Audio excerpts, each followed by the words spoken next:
Today on Twin Cam, the second and final part of our look around the Practical Classics Classic Car Restoration Show at the NEC in Birmingham. If you didn't catch the first part of our tour around the show, then I'll put a card up in the corner where you can catch up on what we've already seen.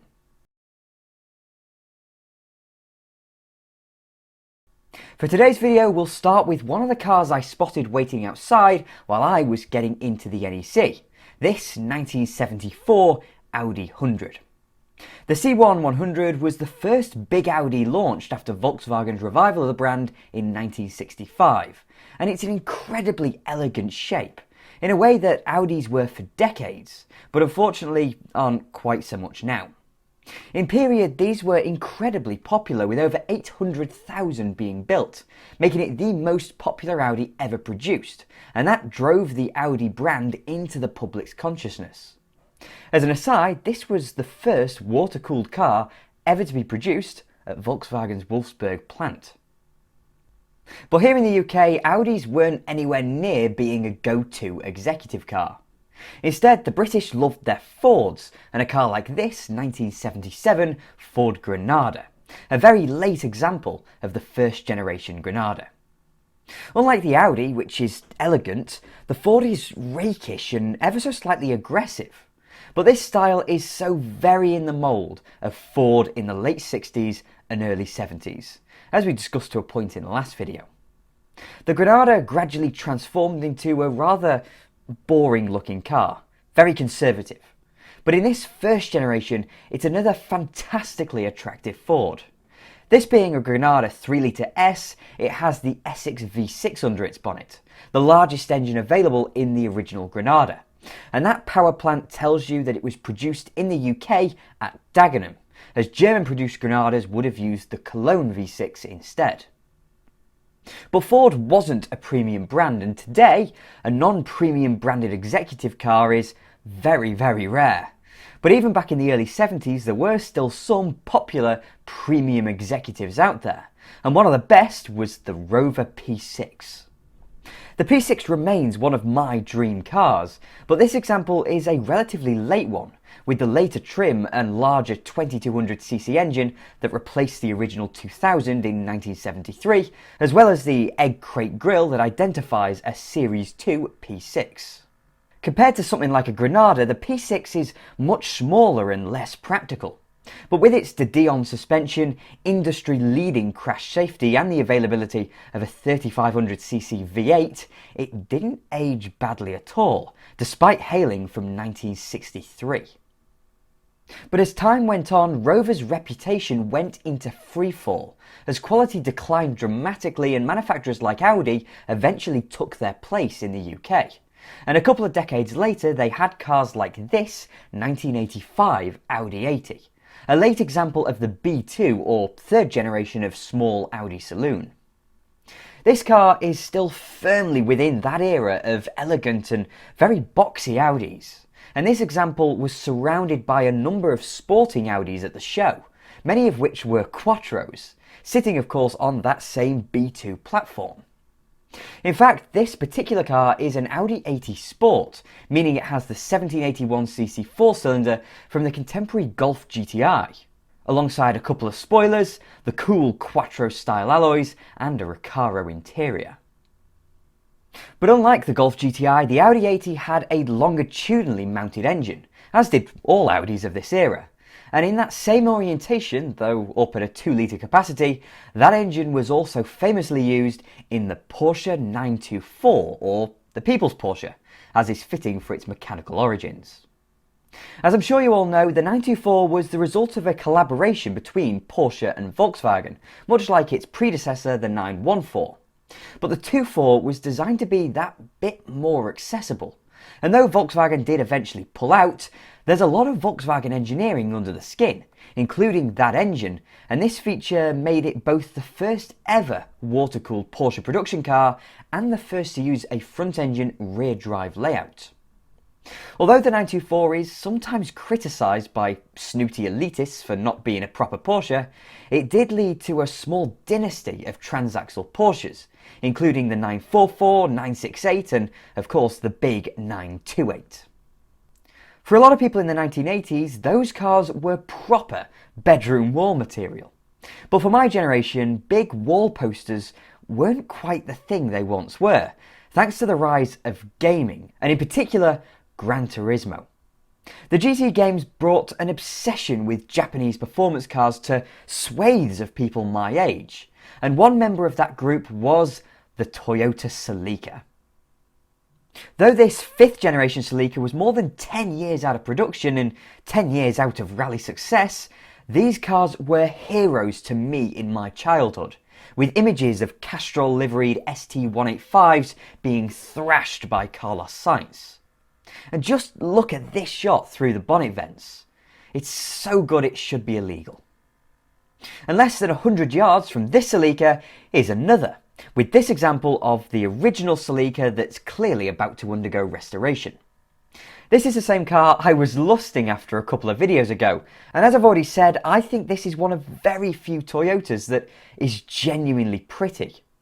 It's instantly recognisable as a Japanese coupe thanks to its inset headlamps and grille, and I love the shape of the bumpers and the integration of them and the indicators into the styling of the car. This being a Celica ST, it will have an 8-valve 1600cc variant of the famous 2T engine, feeding its power through a 5-speed gearbox, a feature still incredibly rare at the time in Europe. And it's cars like these two Celicas we've seen that cemented the reputation for Japanese cars to be engineered to a higher level and offering higher specifications than their European competitors. But getting a break in the European market was something a lot of Japanese manufacturers struggled with, and a few made ties with European manufacturers, most notably Honda with Rover. But possibly the most interesting collaboration between Japan and Europe was between Nissan and Alfa Romeo in the early 1980s, and an example of that is this Nissan Cherry Europe. Of all the European manufacturers that needed a helping hand from the Japanese, Alfa Romeo were very close to the top of that list. But the way the two went about this collaboration was just completely backwards. You'd think the two would look at their respective strengths and weaknesses and go from there, much like Honda and Rover did. But instead they just kind of winged it. The Cherry Europe and its Alfa equivalent, the Arna, featured a Nissan body shell, Nissan rear suspension and Nissan brakes, alongside an Alfa Romeo engine, Alfa front suspension and Alfa assembly. What this meant is that the Cherry Europe and Arna were ugly, unreliable and badly assembled, but at least he drove brilliantly. It's like an Alfa Sud, but worse. And to the untrained eye, it's a confusing car to look around. There are Alfa badges everywhere, like on the C-pillar, and under the bonnet is a 4-leaf clover on the airbox and the unmistakable Alfa Boxer engine. With the fantastic soundtrack of the Flat 4 and brilliant handling characteristics, you could make the argument that the Cherry Europe is something approaching a hot hatch, albeit in a horrendously dull body. But you couldn't level that same argument at our next car, this Fiat Strada 130TC. The Strada was Fiat's first family hatchback, and at its launch looked absolutely insane with its huge bumpers, inset lamps, circular door handles and unique wheel design. This car is a facelift Strada, which means it looks much more conventional with a normal grille, normal rear lamps and smaller bumpers. Still has the cool door handles, mind you, but it remains a fantastic looking car. The proportions are all perfect, and this being an Abarth 130TC means it's the really hot one. So hot in fact that it blew all of its competitors onto another planet with its 2-litre twin-cam twin-carb engine producing 130 brake horsepower in 1983.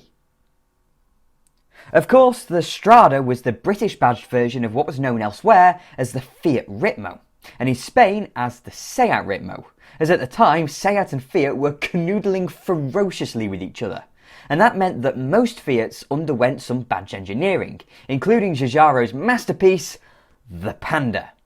The design utilitarianism and perfection is still astounding, 42 years on from this car's launch. There isn't a single component within the Panda that isn't absolutely necessary in performing its role as a pair of jeans in car form. And this example is an original, a Mk1, with the slats cut into the metal front panel. The Panda sits right within that class of cars that symbolise mobility for the masses. They're the mountain goats of the motoring world. But 30 years earlier, a different car was performing much the same task, the Volkswagen. And the only Beetle I noticed at the show was this 1966 VW 1300. 1966 was a big year for the Beetle, and personally it's my favourite year for the Beetle. This was the first year that the car had a 12-volt electrical system, making it much more usable in the modern world, but at the same time it retains many of the older Beetle's characteristics, such as having no external fuel filler. Instead, you have to open the boot. It also has a different boot lid with no push-button release, as well as loads of other little differences, but that makes this car rare and desirable. Another of that class of iconic small cars is the Mini, and this 1981 Austin Mini HL, much like the Beetle, is from my favourite era of Mini. After the Metro was introduced, the Mini range was massively reorganised, making it a niche car to buy overnight. But with that, they changed all of the trim for the better. These Minis retain the chrome and lack the extended wheel arches, but have a few modernising touches like the black grille and plastic wheel trims. And I think this is a brilliant compromise that highlights the difficult stylistic period the Mini was having to live through. But with this compromise are some absolutely fantastic seats, which I can't show you because of reflections. But oh well. I've done a video on a Mini brochure from this era, so if you fancy taking a look, I'll shove a card up in the corner. The Mini was a great car, everyone can agree on that. But its big brother was actually even better, and is incredibly underrated. And this example of the Mini's big brother is a posh one, a Wolseley 1100. For this car, Izagonis's concept of an ultra-efficient transverse engine front drive small car was diluted slightly, but it was much more refined. The 1100 had hydroelastic suspension, which wasn't ready in 1959 when the Mini was launched, and as a result it rode much better. It also looks better thanks to the gorgeous Pininfarina styling. While the trademark Wolseley grille and light up badge make it look much older than it is, the overall shape is perfect. The interior too is brilliant and trademark Izagonis, with unbelievable amounts of practicality, along with leather seats, wood trim, a strip speedometer and even little cushions on the C-pillars so the passengers can rest their heads. The 1100 was so brilliant in fact that it was the best-selling car in Britain for nearly 10 years straight, and remained until last year the only non-Ford badged car to take that title since. The Wolseley brand didn't last long after the 1100 was discontinued, and its last appearance was as the top spec of the car more commonly known as the Princess. And this 2200 HLS, which would have been a Wolseley if it was an earlier car, is our next talking point. When it was launched in the spring of 1975, the Princess wasn't named as such. Instead, it took the names of its predecessor, as the 1800 and 2200 badged either as an Austin, Morris or Wolseley. But by the autumn of that year, BL had seen a little bit of sense and decided to badge the car purely as the Princess. Not Austin Princess, just Princess by Leyland Cars. The styling of this Harris man-penned big family car still causes arguments the best part of 50 years after its introduction, but I'm firmly in the camp of thinking it looks incredible. Its wedge shape is so striking that it's still an event to look at, and with the 2200cc engine under the bonnet, it becomes one of the very few cars to feature a transversely mounted straight six. I think the Princess's shape would lend itself brilliantly to being a coupe, but in period big coupes were usually a bit more conservative in their style, with things like this Sunbeam Rapier. Based on the Roots Group Arrow range, headed by the Hillman Hunter, the Rapier is another odd but brilliant looking big coupe, famous for its C-pillar design and frameless doors.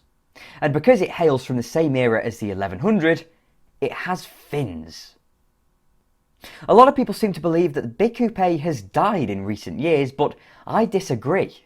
There are loads of them out there, mainly from Mercedes-Benz and BMW, but the last decade in which the non-premium manufacturers populated this market was the 90s. And with that style reaching a certain vintage now, cars like this 1995 Ford Probe 16-valve are becoming seriously rare, and the stylistic choices are incredible.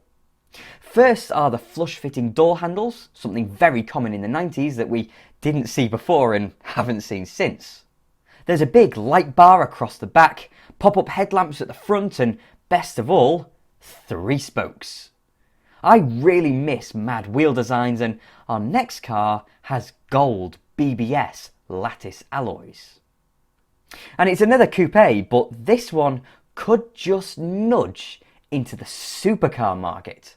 And it's the final car signed off by the great Colin Chapman, the Lotus Esprit Turbo.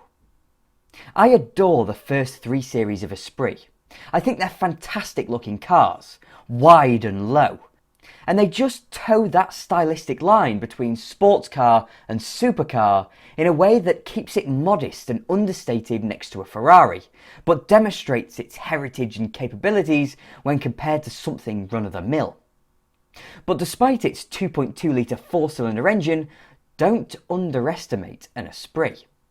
Its power output is very close to that of a contemporary 8-cylinder fuel-injected Ferrari 308. In the first NEC video we did explore a couple of Lotuses, including the Lotus Cortina, when the Formula 1 constructor worked its magic on what was otherwise a very normal family car.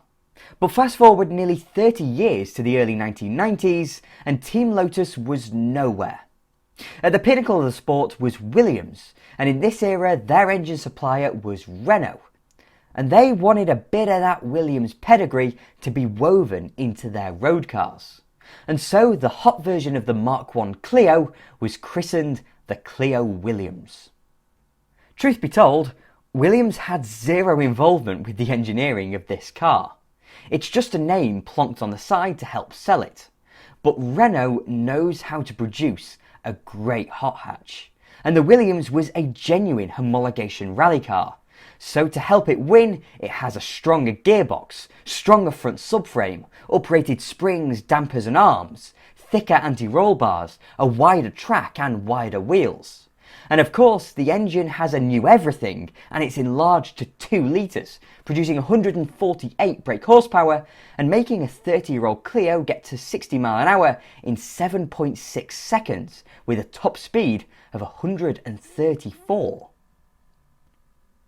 A blue Clio with huge arches and gold wheels seems a pretty good attraction, so I think we'll leave it there at 40 cars that piqued my interest at the NEC for this classic car restoration show. This show really indicates the start of show season in the UK, so hopefully we'll end up at lots more throughout the year. And on that note, thank you very much for watching.